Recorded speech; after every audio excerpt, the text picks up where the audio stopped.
So I have a number of perfumes that I find quite shampooey, and generally speaking, I'm super fussy about shampooey perfumes. So some of the ones that are in this video are not ones that are going to stay with me. They will be decluttered at some point. But I know lots of people really like shampooey kind of perfume smells, and that kind of feel to a shampoo, to a perfume that kind of just makes you smell like you've got lovely hair, like, you know, lovely perfumed hair.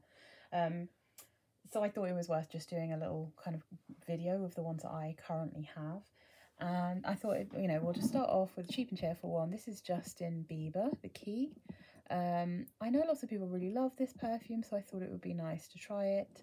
And I do find this one super shampooey. And I was trying to work out what it was about this, because in the bottle and when I first spray it, I think this is quite... It's weird. There's something slightly generic about it generally, but there's also just maybe one or two notes in this that sit in a way that makes it quite interesting and a little bit unusual. Very, very nice. On my skin, though, it definitely does turn a bit shampooey. I'm not sure if everyone has that, but I do think this smells like a fancy fruity shampoo. So the notes in this one are top notes: pear, boysenberry, mandarin orange, and osmanthus. Middle notes are peach, water lily, and pink jasmine. And the base notes are musk, vanilla, raspberry, and woody notes. And it's definitely super pretty, this one. I sprayed it on my skin. I'm just having a sniff now. I think that the peach, the boysenberry, and the pear are doing quite a lot of work here in terms of kind of the smell you're getting. But there's something about the florals mixed in that I think make this kind of soapy. And it's not massively vanilla-y. That's one of the bonuses of this particular perfume, is that it does have vanilla in the base, which is sweetening up and stopping it from being like ridiculously sharp. But it's not like a super vanilla forward perfume, which is nice, because I found a lot of celebrity perfumes are so vanilla-y or extremely sweet. And this one's a really good in between. It's kind of not too sweet. It's not too sharp.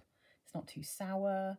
This is a really nice perfume. I think it's probably an absolute bargain. I think this one cost me maybe £5. And yeah, but when it dries down, there's definitely something a bit soapy about it, and not soapy like a bar soap, like soapy more like a shampoo. It smells like a kind of fructis style shampoo, you know, that kind of smell. So that's the first one. That's Justin Bieber The Key. Still not sure. Yeah. Okay. So next up. Okay, let's go for this weird little oil. This is an Al-Rehab perfume oil, and it's called Secret Lady. The notes on Fragrantica for this, I just cannot believe can be right, because it bears no resemblance to how this smells. And I have read other reviews, and everyone pretty much says the same thing. So the notes that are shown for this say floral notes, vanilla, and oriental notes. But, I mean, to me, this smells like very sweet apples and maybe a hint of caramel or toffee or something. Yeah. Super fruity, like very sweet, slightly powdery red apple, with a slight sweetness that has a kind of caramel. It's almost apple pie-y. I think if you could get an apple pie shampoo, it would smell like this. So this one for me is just pushing a little bit too sweet in the dry down. It becomes very, very sweet to me. But again, it's not like massively obviously vanilla, but it is quite sweet. But if you've not seen any of my videos before, I don't like vanilla very much, and I don't like hyper sweet perfumes. So take that with a grain of salt if you don't know my taste already. But they do this in a spray as well, I think, and it's a very nice appley smell, but it's definitely a bit shampooey. And I think it's about £3 in the UK from Amazon for these. They are absolutely bargainish. You can take them in your handbag. You do need to reapply them quite a lot. Possibly if you got the spray and sprayed it over, it would last all day. But I think these are really cute. A lot of them are quite shampooey or detergenty, these smells, I think. But yeah, so that's Secret Lady by Al-Rehab. And if you are looking for something that's really, really sweet and appley, this is a really safe blind buy for that kind of scent profile. Oh yes, speaking of sweet and appley, Ralph Love. So Ralph Love is a flanker of Ralph.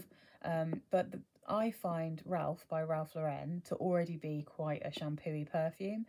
It's just, I don't have that particular one. I have a video where I talk about it, and why I don't have the original version. But so this is Ralph Love. This was a flanker that was a limited edition. You can actually still get these on eBay, and not at ridiculously inflated prices actually for Love. Ralph Rocks and Ralph Hot are like 60, 70 quid for a little bottle, but you can get these like little 30ml of this for about 20 quid. So they are actually still, you can still get them. However, I will describe this to you, but I think a really safe bet to get if you can't get this one, and I tested them next to each other today and tested the dry down, and particularly the dry down is almost identical, is SJP, so Sarah Jessica Parker NYC, not any of her flankers, the original NYC, which is like a wild strawberry, really sweet perfume. It smells like this, very, very fruity. So firstly, I'm going to read the notes from the original Ralph, because 100% this is the original Ralph, but with a couple of additional notes. They don't list the additional notes in Fragrantica for this, but I know the smell of Ralph. I know that this is Ralph, but with extra notes. So the original Ralph, the top notes are apple leaf, Italian mandarin, Japanese osmanthus. The middle notes are yellow freesia, magnolia, and boronia. Base notes are musk and white iris, and Ralph is a super appley perfume. It's really appley, really mandarin-y. It's really fresh, lovely, lovely smell. So the additional notes in Ralph Love are red apple, pink rose, and cotton candy. So it's, and to my nose, I think this smells berryish as well. Yeah, it definitely has, it doesn't list any berries, but it smells like berries. A kind of strawberry and raspberry mix, I would say, with that kind of cotton candy to make it a bit sweeter. And it's definitely shampooy. Whenever I wear this, I always think that I smell like I've worn, again, like a kind of fructus-y type, like a, what's the other one? Not Garnier Fructus. There's another really, Herbal Essence, that's what it is, like a really fruity, slightly floral Herbal Essence style shampoo. I always think I waft around smelling like that, and everyone probably just thinks that I've used something awesome on my hair. But yeah, again, if you don't want to pay an inflated price for something that's discontinued, absolutely get Sarah Jessica Parker NYC, because I do have a little rollerball of that, but it so reminds me of this one, especially in the dry down. It's a little bit more strawberry forward when you first use it, but in the dry down it smells so similar that I just don't need to get that perfume. Like, it's not one I need in my collection. Okay, so next up, let's go for one that's not a massive bottle.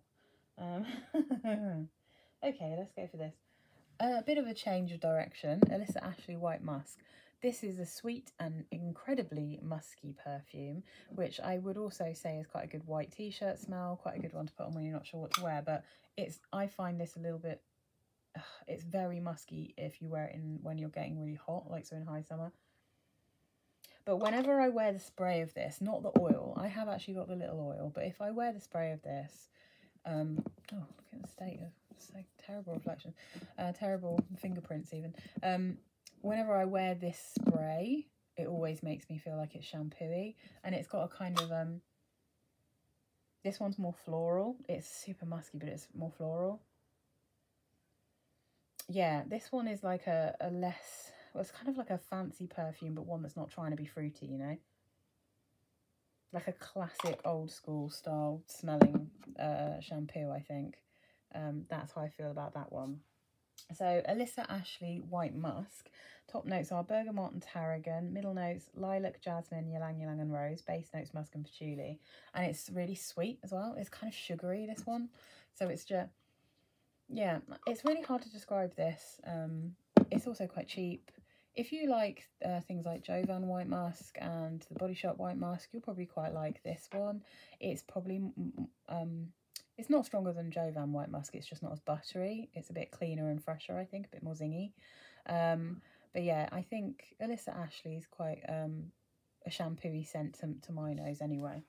All right, what do we got? Oh yeah, here's this little babe. Where have I got Rosamore? Did I forget to get that one? How annoying.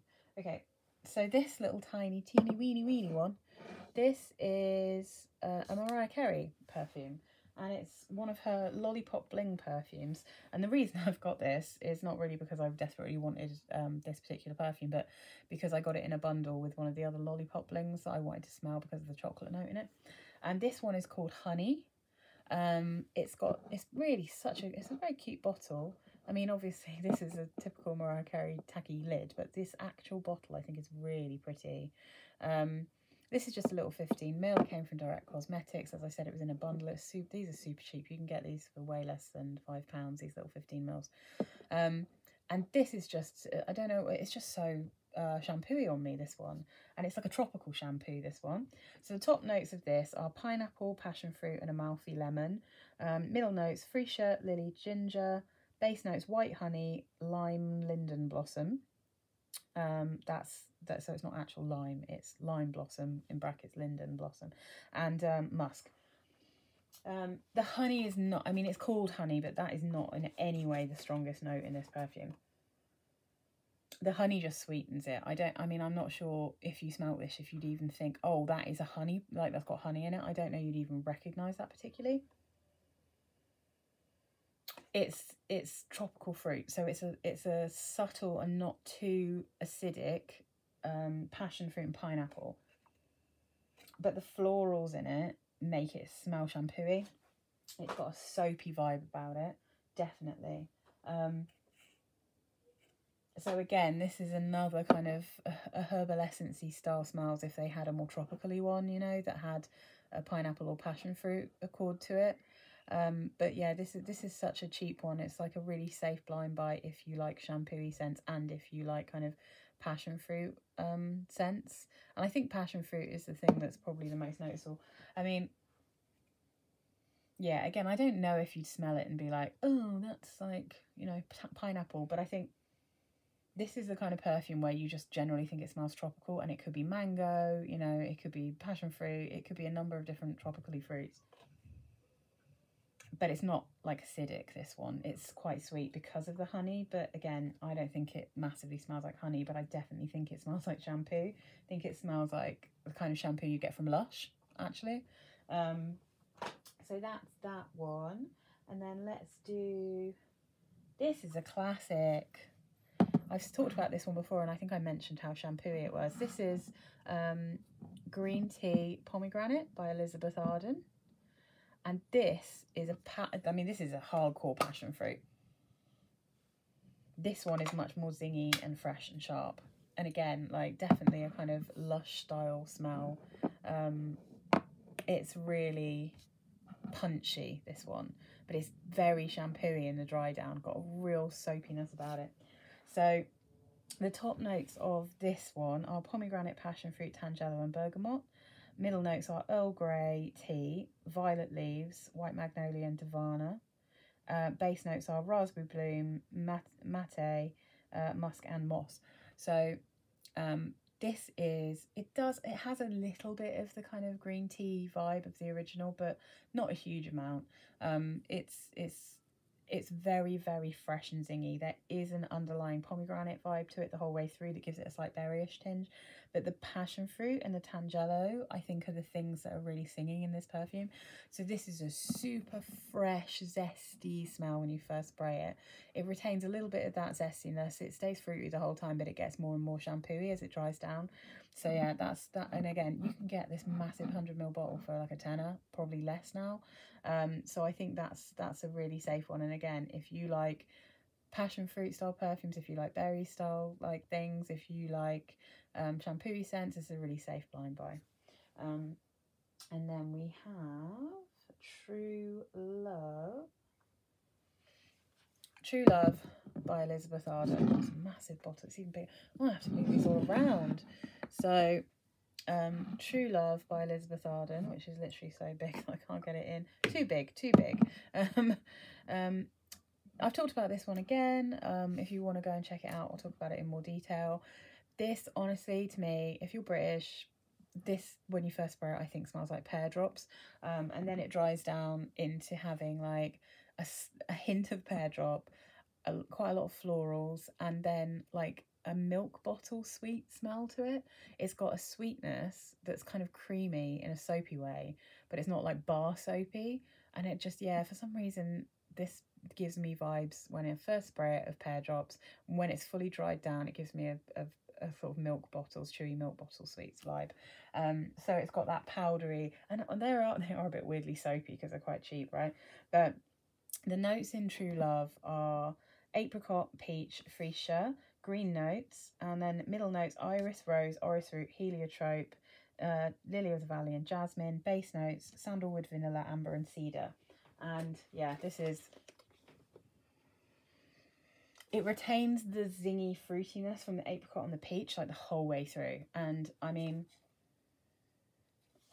even though there's vanilla in it and there's also rose in it and there's peach, which is normally my worst nightmare, this one dries down into something different than how it starts. And because there's something about that mixture of fruits with those florals that makes me think of like super synthetic pear drops, it doesn't freak me out the way that a lot of perfumes with those notes combined do. But again, it dries down into a real shampoo-y smell, and it's kind of like, I think it dries down into quite a gentle and slightly more fancy shampoo-y smell, if that makes sense. Yeah, so that's True Love. And then we've got, and this is one that I'm going to declutter because I don't like this perfume, but I'm mentioning it because it's super shampoo-y to my nose. This is Alfred Sung She. I get a really cool bottle. It's super duper duper duper shampoo-y to my nose, this one. Very, very cool bottle. Looks really, really cool.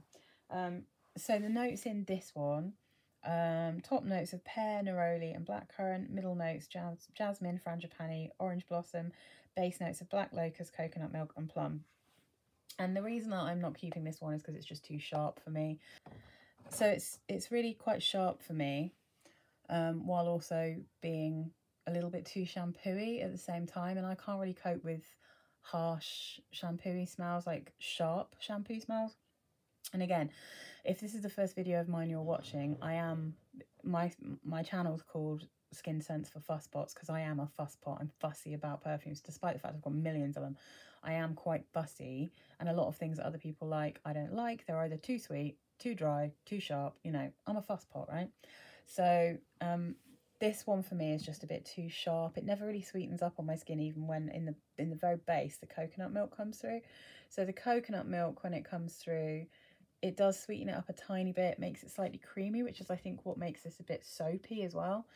But yeah, I can't get along with this on my skin in the same way I can't get along with, for instance, if this helps you, Splendor by Elizabeth Arden, and I can't get along with My Glow by Jennifer Lopez or Love and Glamour by Jennifer Lopez. I probably won't be able to get on with Glow either, but I haven't tried it because I know it's quite jasmine heavy and I'm not keen on jasmine.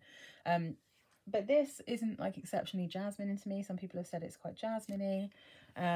No, I don't think so. I think that the frangipani, neroli, blackcurrant, coconut milk and plum are quite like singing in this. I wouldn't have smelt this and been like, oh, there's loads of jasmine. I think it's just a real mixture of white florals that if you like sharp and bright white florals, then this will be for you. And it is shampoo-y, and I think you'll really love it. So that is Jewel by Alfred Sung, which is, I mean, it's such a cool bottle. I'm sad to get rid of it because I like the bottle, but the actual perfume I don't really like. Okay, and the last one on the list is Rosamore by Oscar de la Renta. This one is one I've tried out quite a few times because I've been a bit up and down as to whether I want to keep it. Because I've been trying out loads of rose perfumes, basically. It's not really the fault of this perfume. It's me being a fusspot again. But Rosamore is a very gentle, not too sweet, but not powdery rose smell. And I think that it's kind of a hard one to explain this. Let me just have a little bit of a sniff. I will say one thing about this. I hate the lid. It's got a lid that sort of is half screw on, or at least it's like, it's just, it doesn't stay on very well and it's like really shallow. I really hate that lid, but you get a lot of perfume. Yeah, it's definitely got a shampoo-y vibe to it. This is like a very gentle, very fancy rose shampoo. And I'd say, like, if you know, I'm trying to think of it, I've got one. Is it Avada? Not Avada Kedavra, good grief. So I think if you were to get a rose shampoo from one of the kind of more expensive hair care products people, I think that it would smell a bit like this. Rosamore definitely, it does have some fruity notes in there, but I think they just brighten it up a bit. I don't think this smells massively fruity, and it's definitely, like I said, it's not like a traditional rose, it's not like really powdery rose. It's a very gentle, subtle, fresh rose. That there's something in this perfume that also is quite shampooey. So I'll just get the notes up because I forgot to take a screenshot of this one. Here we go. So the top notes are Freesia, Italian Mandarin, and Lily of the Valley. The middle notes are Rose, Gardenia, Heliotrope, Ylang Ylang, and Indian Tuberose. Base notes are Musk, Sandalwood, Tonka Bean, and Tobacco. So straight up and off the bat, I don't smell any tobacco in this perfume at all. I get, so there's only one fruit in this, which is why it's not very fruity. It is very floral. So you've got mandarin, which I think probably you get a little bit of in the first spray because it's in the top notes, but you don't really retain that. But it's like a watery rose. So I think the gardenia and the ylang ylang, with the slight sweetness from the tonka bean, are giving this like a slightly shampooey vibe. It's like a soapy vibe. But yeah, it's definitely not like a bar soap. It's too fresh. It's definitely like a fancy shampoo. So if you like watery rose smells and you like shampoo smells, then this is a really safe bet. And again, it's super affordable. You can get like 100ml for 20 quid or under probably. This one definitely, I think this was about 15 quid, but this was a tester bottle. So yeah, that's all my most shampooy perfumes, and some of these I will keep and I will never get rid of, and some of them I've either got other things that are so much like them, or they're just not kind of my jam. So yeah, I'm fussy, right? I'm fussy if they're too shampooey, but I hope that there'll be something here that might be interesting to someone else.